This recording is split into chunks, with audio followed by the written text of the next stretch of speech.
Hey everyone. Hey, question came up this week. Um, the question was, why do we celebrate Jesus' birth on December 25th? How do we know he was born on December 25th? And uh, and it's a great question. You know, there is a couple ways we can date Jesus' birth. One of it comes from the Bible, and the other is just from history. So, in the Bible, we're told that the shepherds were keeping watch over their flocks by night. Now, according to ancient Jewish writings, in this part of the world, shepherds would put their fields out, or their sheep out to pasture in the fields, beginning in March, and then bring them back in about October. In the winter time, they would be kept in pens so the shepherds wouldn't need to be out in the fields. And so that kind of narrows the date of Jesus' birth: late spring, summer, or fall. If you look at Zechariah, the father of John the Baptist, there were so many priests back in the day that they would be in groups when they would perform their priestly duties at the temple. They'd perform it a week at a time, except for the 3 mandatory holy days when all the priests would get together and then they would go back to their normal duties. Zechariah was in the 9th group, and that would be the month of Sivan. Now, this comes from a Jewish scholar. That means that after his duty, more than likely, that's when Elizabeth, John the Baptist's mother, became pregnant.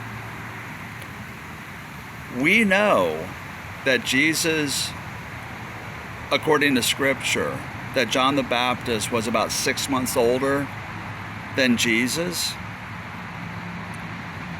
So if he was born 6 months before Jesus, that would put Jesus' date of birth around late September, early October, when you do all the Jewish to English calendar stuff. So we can get that he was born sometime around late fall. So the question becomes, if he was born late fall, why do we celebrate December 25th? Now, there are 2 theories as to why we celebrate. For the first couple centuries, first 200-300 years, there was really no mention of Jesus' birth. We recognize his death, we recognize Passover, we recognize the Epiphany when he's taken up into heaven. But not much is said about his birth until about 200-300 years, 3rd or 4th century.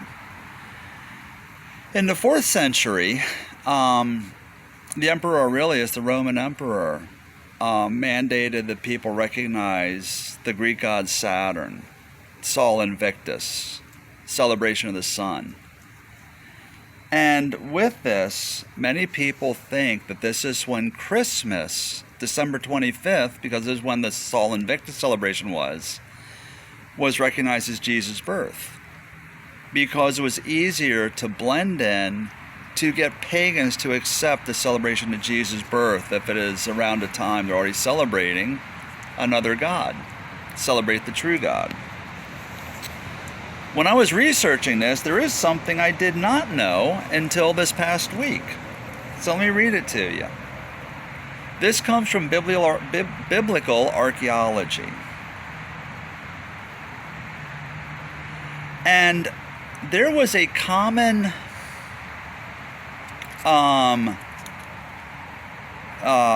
understanding in the ancient Jewish world that redemption, well, here, let me read it to you. It says, the notion that creation and redemption should occur at the same time of year is also reflected in ancient Jewish tradition, recording in the Talmud. The Babylonian Talmud preserves a dispute between early 2nd century rabbis who share this view but disagree on the date. Rabbi Eliezer states, in Nisan the world was created, in Nisan the patriarchs were born, on Passover Isaac was born, and in Nisan the four ancestors will be redeemed in time to come. The other rabbi, Joshua, dates these same events to the following month, Tishri. Thus the dates of Christmas and Epiphany may well have resulted from Christian theological reflection on such chronologies. Jesus would have been conceived on the same date he died, and born 9 months later. This theory came out in the early 20th century, and it was expounded upon later, late 20th century. The reason we celebrate Christmas on December 25th is because we know the date of his death. Passover, Easter to us. And there are different ways to count this. You can look at Passover, you can go 9 months before, which would have been Christmas Day. There is also, and let me read this to you because I don't want to misquote.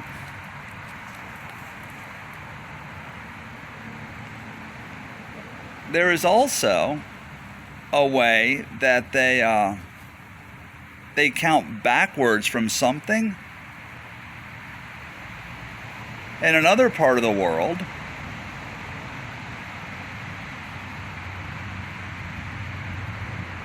there is evidence that April was associated with Jesus' conception and crucifixion. Bishop Epiphanius of Salamis writes that on April 6th, the Lamb was shut up in the spotless womb of the Holy Virgin. So, if you go from this date, it means that Jesus would have been conceived on January 6th. So when you look at this creation, conception, creation, redemption association that was prevalent back in Jewish times, being that Jesus was born, King of the Jews, a Jewish man, there is some evidence that this is why December 25th for the Western Church or January 6th for the Eastern Church is considered when Jesus is born, because it goes back to the date of his death. You know, which one's right? I don't know. But it's two prevailing theories as to how this came about. But what I do know is that it wasn't until about 200 or 300 AD that we started celebrating Jesus' birth on Christmas. And 400s, 12th century, it became accepted that Jesus was born on Christmas Day.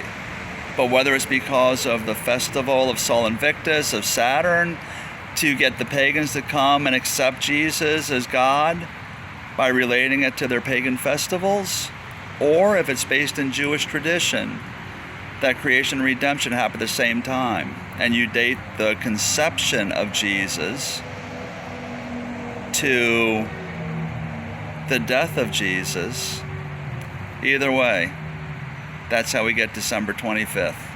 Or, for my Eastern friends, January 6th. Hope this helps. It was interesting looking into this and researching it. I learned something. Never knew about this Jewish theory, so it was very interesting to me. I hope you find it as interesting, but more important, I hope you find Jesus, who we talk about and celebrate this time of year, who gives us hope, who gives us purpose, and who gives us peace in this time of turmoil. Guys, keep your questions coming, and for all the latest updates, make sure you follow us. Facebook, YouTube, Instagram at FL Compass Church. And check out all the updates at www.flcompasschurch.org. Have a great week, and come back Saturday. Have a little story for you.